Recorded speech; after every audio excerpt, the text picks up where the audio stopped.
Welcome back to the Darius Gant Show. I'm Darius Gant, your host, as well as the founder and CEO of Tesoro AI, where we help companies to build and scale their AI solutions and AI teams. As you know, on this podcast, we focus on game-changing technology, more specifically, artificial intelligence and its practical application in business and in the real world. Today, we will be talking about how artificial intelligence is revolutionizing the meeting experience. What do I mean by that? Everything from scheduling a meeting, taking care of all of the documentation in the meeting, as well as hosting the meeting. That is the area where Undock, its platform, is creating massive productivity gains. This particular episode is special for two reasons. Number one, our team at Tesoro AI got to work with Undock to build some of that AI capability that you'll see in the coming launches of the products, which Nash, who is the CEO and founder of Undock, will speak to a bit. But even before that, I was a user. As someone who is constantly scheduling meetings for podcasts, trying to sync up with the internal team, or even prospecting for potential customers, Undock has been super helpful.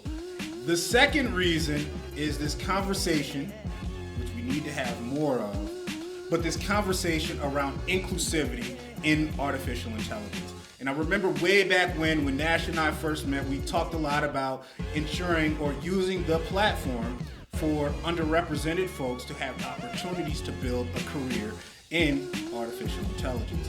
And what I love about Nash and the way he has built his organization is that he's one who walks his talk in terms of being intentional about creating inclusivity within artificial intelligence, and we'll get into that. But an added bonus is that we are joined by Chenda Bunkasem, who has recently joined Undock as the head of AI. You'll see that she is super talented. And one thing you may appreciate is her perspective as someone who is more technical. But what inspires someone like her to take the leap, join a startup, while also having very compelling job opportunities, career opportunities with some of the big tech firms and other folks who have different value adds? I don't want to give too much away just yet, so let's just hop into the show. Nash, Chenda, congratulations. The launch was November 12th, correct? November 12th, indeed. All right, awesome. Question for you, how does it feel to finally have that launch complete?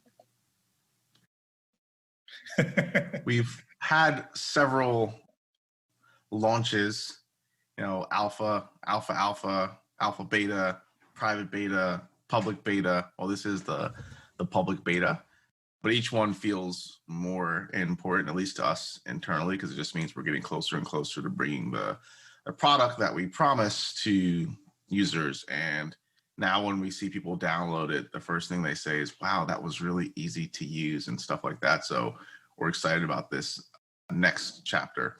But these launch events, they'll be periodic. So for us, it's not, launch one time and you're launched. We're launching over and over again. We parallel ourselves to a space company. So awesome. We have another launch in January. We'll be launching again in January. Chenda and I were joking ahead of time and said, Nash didn't know that he had a background in cinematography. It was really impressive. Like, I didn't get to see the live launch, but I saw the recording, and I was like, okay, this is on another level. This is setting a nice groundwork. I actually remembered, recounted about 3 or 4 days ago, that the first thing I ever did on a computer was make a video. And this was like in 1995 or 1996. It wasn't with real people. You got to use like these little animatronic people and put like a script together, and they would like speak through bubbles and whatnot. But yeah, I've been doing light video editing for like ever. So it was nice to finally put all those years of making a minute video here, a 30-second clip here together, and making an epic 17-minute launch video. Yeah, no, I mean, it paid off. Yeah. Yeah. So let's talk about Nash. Let's go back to the early days. Talk about, before you even had a product, what was it that you saw that needed to be fixed in the world, eventually led you to Undock? Solving for availability, managing my own time.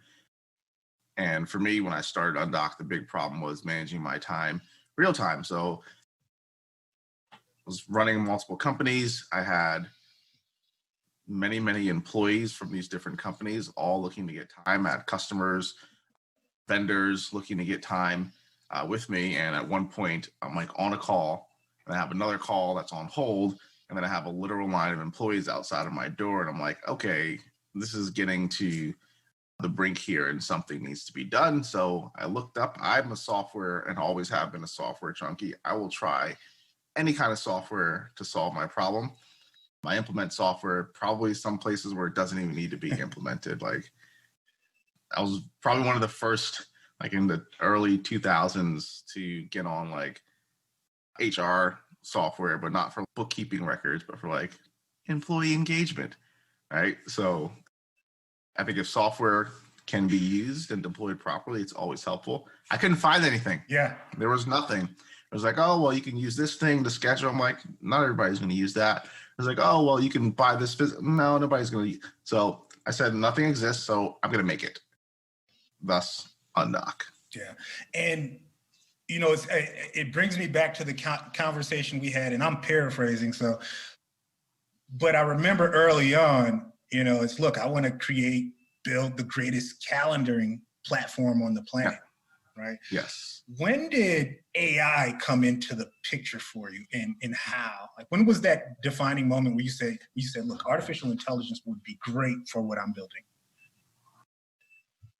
I don't know when it became crystal clear, but it was always in my mind. Like the coursework that I took in college that was most interesting to me was AI. Mm-hmm. And I don't even think, this is probably not the podcast for it, but I don't even think of AI as like its own subcategory. Like, computers solve problems, right? So AI is just an advanced form of computers solving problems. Obviously, there's like machine learning and all this other stuff involved in it, but this is a computer solving a problem. When the customer is in front of your product, they don't think about AI. Even when they're using like a Siri or whatever, which is like 98% AI driven, they don't think about AI. They're just like, oh, this is a computer solving a problem. So in my head, always there was going to be AI involved in what we were doing. But we built for the first year knowing that AI was going to be involved, not even touching any of it. Mm-hmm. Right? It was like, when is it going to be ready for it? So first, solve the problem with a computer, with a program, with software, and then improve that solution with AI. Not the other way around. Say, I'm going to make an AI company that's going to solve this problem. So right now, we got to the first phase of problem solving, and we don't need to use AI for it to be really, really good. But we know that AI can make it 10 times better, and that's why we're implementing it. We've been implementing it for last year or so. Yeah. And I love that perspective, right? Where it's like, look, let's first conquer the issue at hand. The customer has some sort of pain point. Let's solve that. You don't always need AI to solve that. But when you do, if you can use AI in this particular scenario, it can provide you with, exponential results. So I'm curious, at what point did you say, all right, well, we're far enough along in our journey, in our ability to solve this problem with, static code, where now the next phase and basically the next step for us is to then be able to incorporate intelligence into the product? When we have the right human capital on board to do it. So my experience with AI is purely theoretical, book learning, reading. And again, that started way back in college, and I've just been absorbing really a lot for like the last 3 or 4 years, more and more. But I know my limitations. Even when we recruited a VP of engineering, I was like, I still don't think we're ready to tackle this, right? Because you can, like, slapping some stuff off the shelf is one approach, but I want us to be really smart about it. So last November. That's not true. Early last year, we were tinkering around with it. My college roommate and who's our lead engineer before we had any other staff. But then when we got our VP of engineering, we started digging into it a little bit more. And then in March, the projects really started to take off. So we waited a long time, even though we knew AI was going to be a very, very important part of making the solution feel really nice and nuanced. Mm-hmm. Just kept on building the customer-facing portion of the product. So for us, it was really about having enough and the right human capital to start addressing the AI part of the problem. Yeah, and I think that's interesting insight and an interesting approach, right? Because we can even go back. It's okay. Let's solve the problem first. Yeah. Let's do it in a way that there's actually adoption, right? Because you build a product, no one wants to use it. Right? It's just like, it doesn't matter how much AI, how much, exactly. You're just wasting your money, right? So then you solve the problem. It looks great enough and it feels great enough for people to use it. All right, let's pour gas on the fire. That next step is to add on some human capital, some talent, right? And so you can mention this balance that you had to juggle, right? Between, all right, well, do we do this entirely internally? Do we leverage external resources? What were some of the trade-offs that you weighed in kind of making that decision? Well, I think it's what most people deal, at least if they're thinking about their business properly, it's speed, execution, right? Versus, something taking longer and doing it 100% entirely yourself. And at the startup stage, that's why I say I think most people should be thinking this way. Iteration is the most important thing for your product. You have to be willing to try. Literally the version of the app, we're like 95%. The version of the app that we have out right now, by tomorrow, there will be zero code that we wrote in the first year that exists in this version of the app. You have to be willing to iterate. Not only that, there's only about maybe 15 to 20% of the functionality that we originally built that we have in this version of the app. So you have to be willing to throw away code. You have to be willing to throw away those cycles that you did. You have to be willing to throw away product features.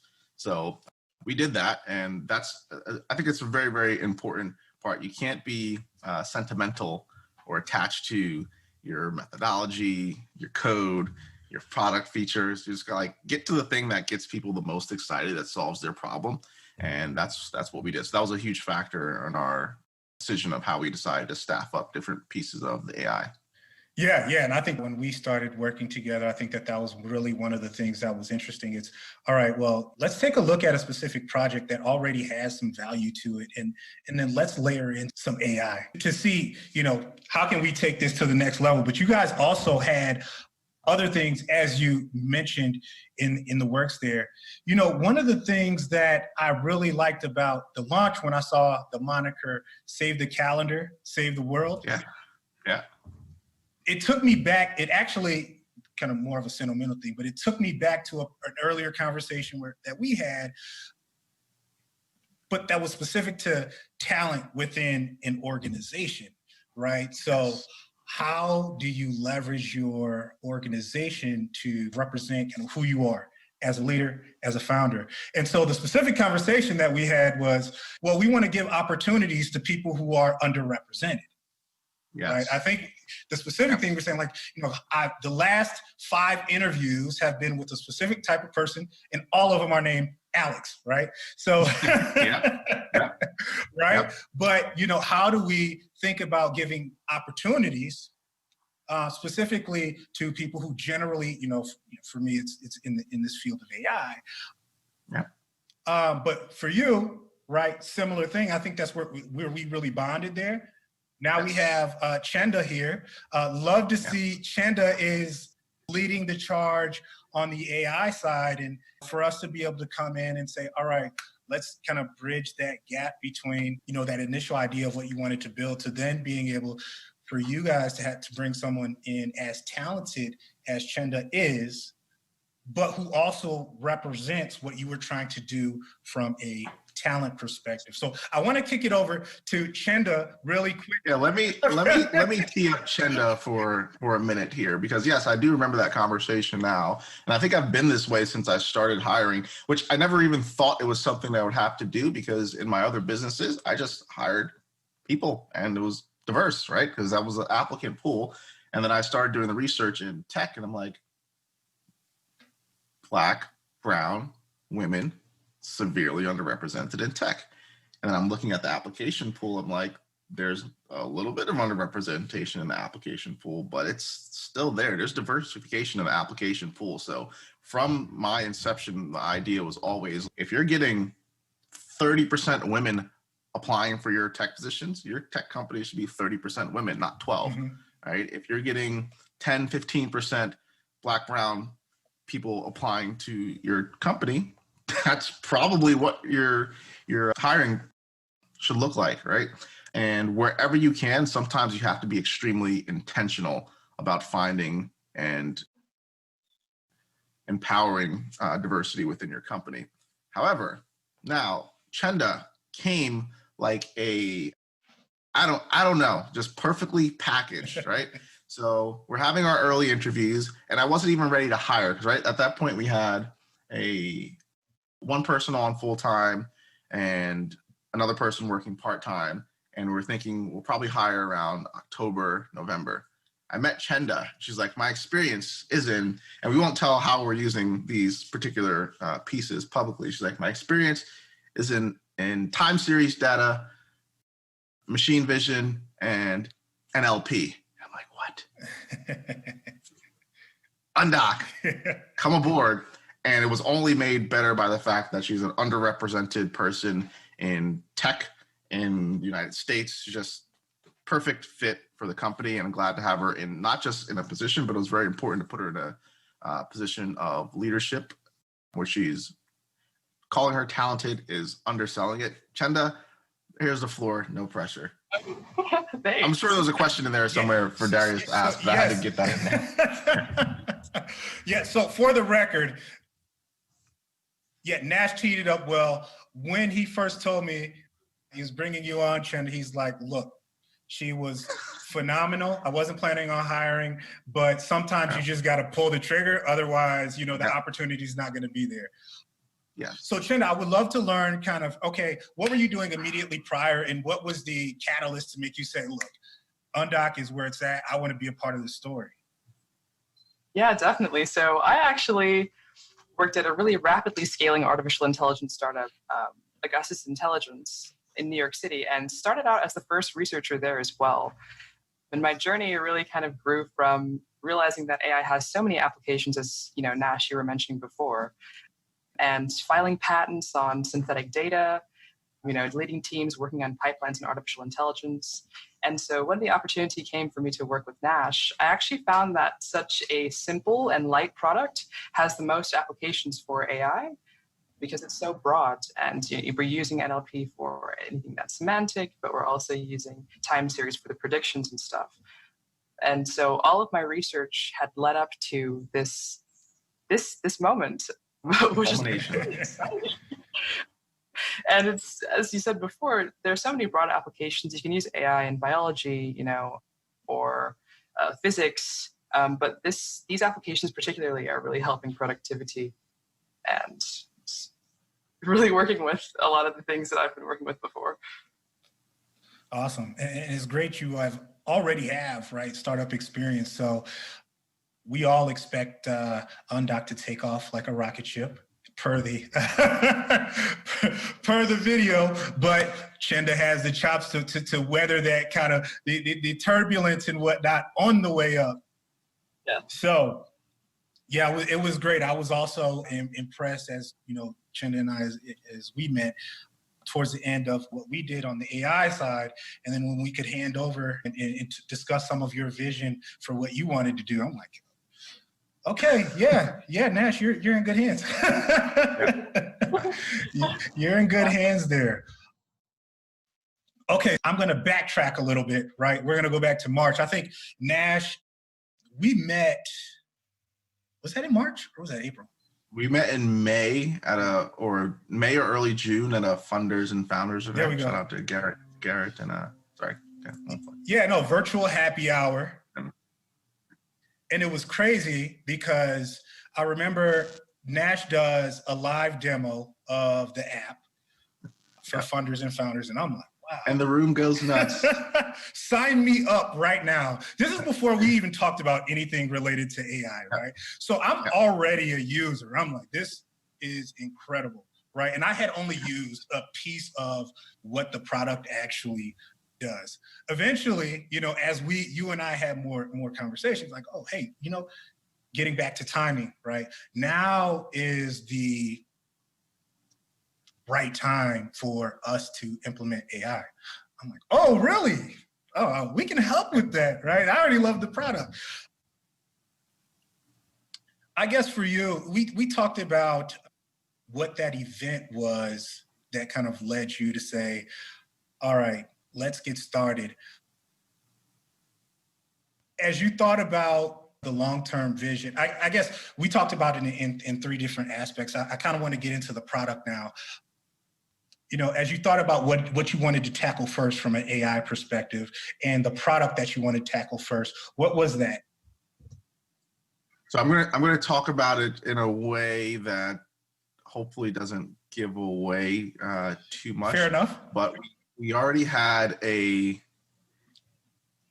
how about this? I won't talk about methodology so much as I talk about the use case on there. So we already had the product that would help tell you when another user or another non-user is available, if they have a Calendly or an X.AI or a HubSpot or whatever page. We'd already started building that out, and we filed a patent for that in mid-April, early April, sometime around then. Once we discovered it actually worked, we were like, all right, we gotta move. Like, no one has tried this before, and nobody has used AI in this way to solve the problem in this fashion. So we're really excited about that.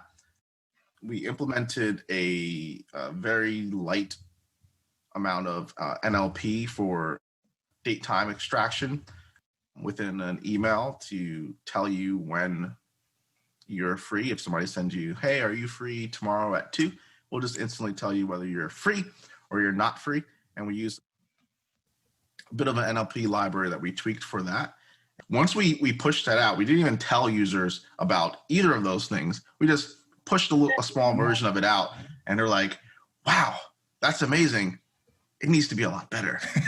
That's amazing, right? So when you're hearing that from the user, you're like, okay, so something that we put together in a short amount of time, and the user has a ton of interest in it, and we talk to our users all the time, but they're passionately telling you, like, if this was better, I would use this 100% of the time. So hearing from the users was one point that said, yes, so we built software, we injected artificial intelligence, and we also we have very, very base algorithms in place for our suggestion model, and users felt that, and some of them thought it was personalized AI model that the suggestions were so good. I'm like, no, we haven't gotten there yet. Right. So we have like 3 pillars where 2 of them were using light AI, and 1 of them was using just base algorithms to improve our suggestions, rules and whatnot. And people liked all 3 of those things, and we're like, okay, now let's rapidly improve them on all 3 pillars. And that was kind of the user reason for wanting to make the push. And the second push was we're fundraising. So using AI and having it work is cool. Using AI and having it be amazing and powerful is what you want when you're fundraising. And that was critically important for us to be able to talk about some of the things that we were already doing, but more about what we were planning to do. So the pitch deck that I've been running with since maybe March, I changed I don't even remember what I was calling it. When I first started, I was calling it a real-time availability network. Okay. And it's had so many different permutations since then. But in March, as we were getting ready for demo day, which was in May for us, I was like, what are you going to call this thing? And I was like, all right, it's an AI-powered calendar. That's what I'm calling it, right? So again, the push was customers liked the AI that we were using, and we were going into fundraising, and it was a fit, right? So we weren't going to be an AI company just to be an AI company. Right. We were going to be an AI company because, like you said, it doesn't matter if you use AI if nobody uses the product. So build a product that people use, test which, and there was like three other things that I was thinking about using AI for that we decided not to go down that route just yet because we have big enough task. I mean, Chenda is in charge of 3 AI projects simultaneously at once. Good luck. And then they all talk to each other. And it's like, yeah, can you ship this tomorrow? Like, what? We don't, yeah. So that's the reasoning and the logic behind the timing. Yeah. I mean, and you're so calm. Well, you've been calm throughout the entire, fundraising process all the way through to launch. So I will say that I think, it's hilarious as you think about, right? Okay, so the first thing, right, is, customers drove that conversation. You put something out there for them to react to, and they're like, look, if you can make this more intelligent, we would love it, right? So that was the driving force. But I got 5 emails the first day we pushed out our inbound NLP processing, 5 emails. 3 of them were like, oh, wow, that's cool. And 2 of them were like, that's wrong and that's wrong, but it would be cool if you did that. And then the emails kept trickling in like, hey, this detected this wrong. Hey, this didn't, like, this is not like why are you detecting the date in the past? Like, so yeah, it was a very, very strong reaction. And that's what you want. You want to, in that testing phase, in that early alpha, early beta, you want to push stuff out. We shipped way too much stuff. We broke way too many things, and we've still been doing it. But now after this public beta launch, we won't do that anymore. But I'm telling like my team as we're going along, like, don't worry about it. We're going to break things. We're going to break a lot of things, but that's how we're going to figure out a lot of things. So sorry to interrupt there. No. That's good background too. But you had this launch date coming up, right? In the midst of the fundraise, you're planning this launch date. And I remember, so we start talking in May, and I'm like, well, Nash, the date is coming up pretty close here. We need to we need to hit the gas here. So it's like, hey, give me 2 weeks. We'll put together a strategy, and then we'll build what we can to get you to that launch date on top of kind of what you guys had already done. But what was interesting for me, right, is Nash is just really chill, really cool the entire time. Hey man, there's a fire going on around me, in a good way, right? Like everything. Yeah, I think I literally said that like 2 or 3 times as we're going through. I'm like, yeah, let's give me a second. I got like 4 fires burning. I'm calm on the outside. On the inside, it's like, yeah. No, I'm calm all over. So it's a weird trait. Let's talk about that though, like fundraising in the midst of going through this build phase. What were the most challenging parts for you? And, if you could give advice to, founders who are fundraising while also, look, you've got a lot to build and deliver. What words of wisdom would you give? I'm not very wise with fundraising. I leaned on a lot of people for advice on how to approach the fundraising process. The hardest part of the fundraising process for me was the first 2 weeks. I'll give you there's 3 things that were hard about it. The first 2 weeks where everyone is telling you no, because you're in these interviews, you're stumbling, your answers are terrible, you're meeting with inappropriate firms because you're just like, oh, this Series B firm wants to meet with me. Maybe they'll write me an angel check. Like, it doesn't make any sense. So there's a lot of no's and a lot of things or signals that say that you shouldn't be fundraising. So that was very difficult to get through that first 2 weeks, but you just keep on pushing, right? We had 0, that's not true. We had 1 positive signal in the first 2 weeks, and that person ended up ghosting and then coming back and saying it's too early for them. This was like the first or second person we met. But so pushing through that initial phase where you're sharpening the blade is very, very challenging. Secondarily, making time for anything else while you're fundraising it should be next to impossible. It is next to impossible. And you actually should not make time for next to anything else while you're fundraising. Like, you have to have, at some point I told one of my co-founders that I'm just going to start doing these meetings by myself because there's so many of them, and somebody else has to focus on like product, customer issues, and I will go out and do the fundraise. So And I've talked to some founders or since that are thinking about fundraising. I'm like, you just have to understand it's the only thing you can really do. You can keep an eye on this, you can keep an eye on that, but if you're going to fundraise, you're going to make it happen. Maybe your fundraise will be 3 months, 4 months, 5 months, and not a year. So there's that bit of advice there. And then the last piece, the last hardest piece, which I won't get into too much detail, was when I decided to stop fundraising. Because once you have the momentum from investors and then you have your product out there and they can see the feedback on your product and they can use and touch the product, and you have all of the money you need, when do you stop? That was the very, very hard challenge for us. At first, I wanted to raise, $750,000, and then I was convinced by an early investor to raise at least $1 million, and then that $1 million went to, I said, I'm a hard cap 1.5, right? Not taking a penny. I think I was talking to you around this time. I was like, I'm not taking a penny. 1.5. And then here we are at 1.6 for the round, and we squeezed in a very good investor at the end there and made a accommodation for them. But the second you say you're done fundraising, this is something that most people don't tell you. If you're having a successful fundraising process and it's very swift, the second you're done fundraising, you have a bunch of people that were trying to put money into your company that can't. And they don't just say, oh, all right, well, see you later. I guess we can't. And they're like, no, can we please do this amount, or are you in consideration of another round? And so the third hardest part about fundraising is knowing when it's over. So I had to literally say to myself, yes, this is really enticing. Yes, this is a nice change of pace from being told no to being told yes every single time. But you're done fundraising.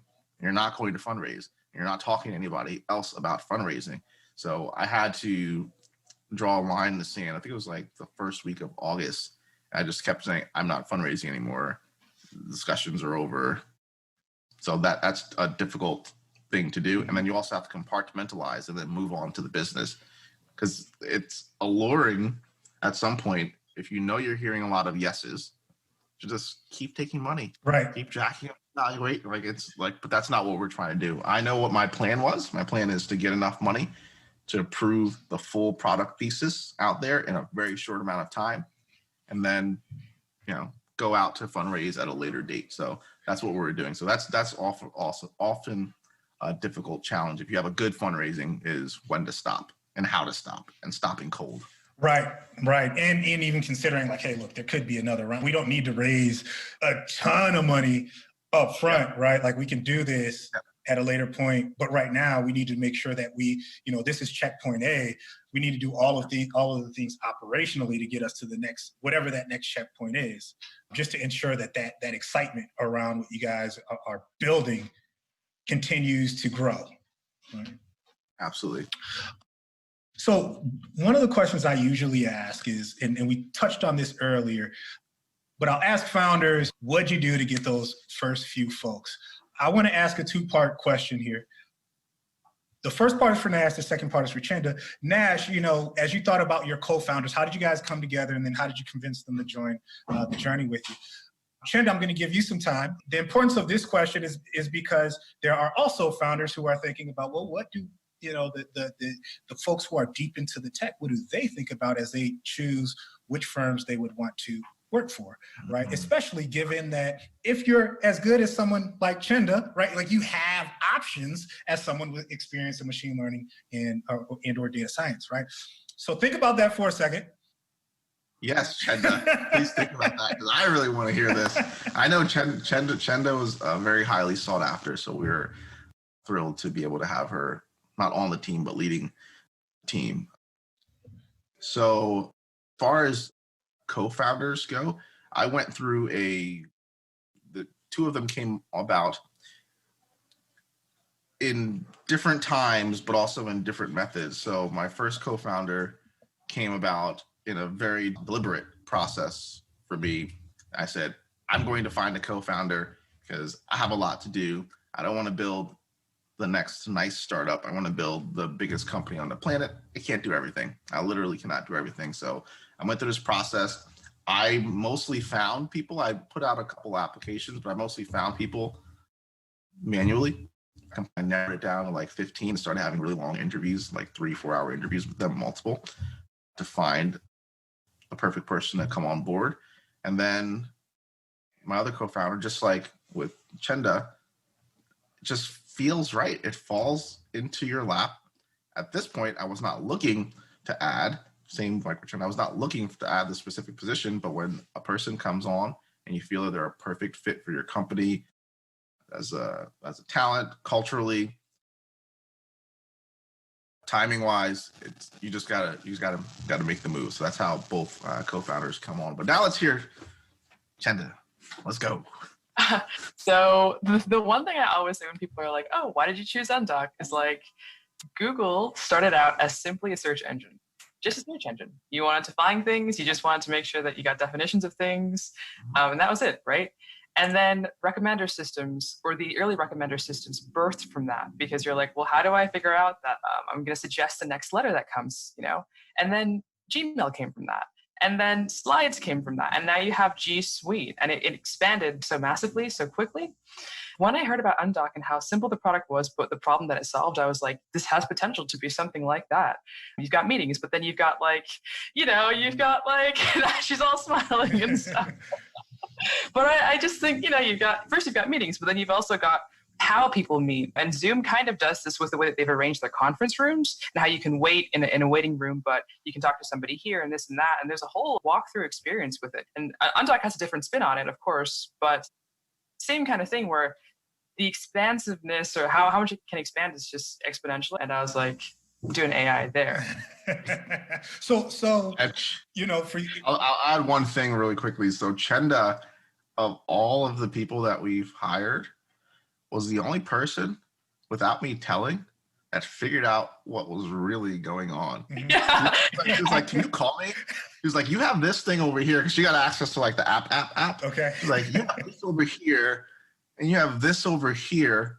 Are you really actually building this? Yes. And I was like, yes, that is what we were building. Yeah. And I don't even think most of our investors know, because you kind of like want to get, phase by phase. Like if they're investing and believing in the scheduling tool as a potential huge company, and now we're getting them to come along on the calendar as a huge company, when they put all of the pieces together, we're really like instantiating a new type of, which I won't say here, product. And it only makes sense that it exists in the world. It only makes sense that it exists. So just like when, well, I won't say the parallel because I might give it away. Don't give the secret sauce away. Just get on the product and you will find out, right? Yeah. Exactly. Yes. So literally day 2. This is day 2 that Chenda was on the job, right? And Chenda and I were talking, and I was impressed by this. I asked her, I think I was asking her a different question, but what I think she heard is, Chenda, what is your vision? Where would you like to take Undock? And already had something, right? It's like, well, you are day 2. Most folks are like, look, I just kind of want to, look, I see some amazing things coming out of Undock, and here's where I'd like to take it. I'm like, okay, all right.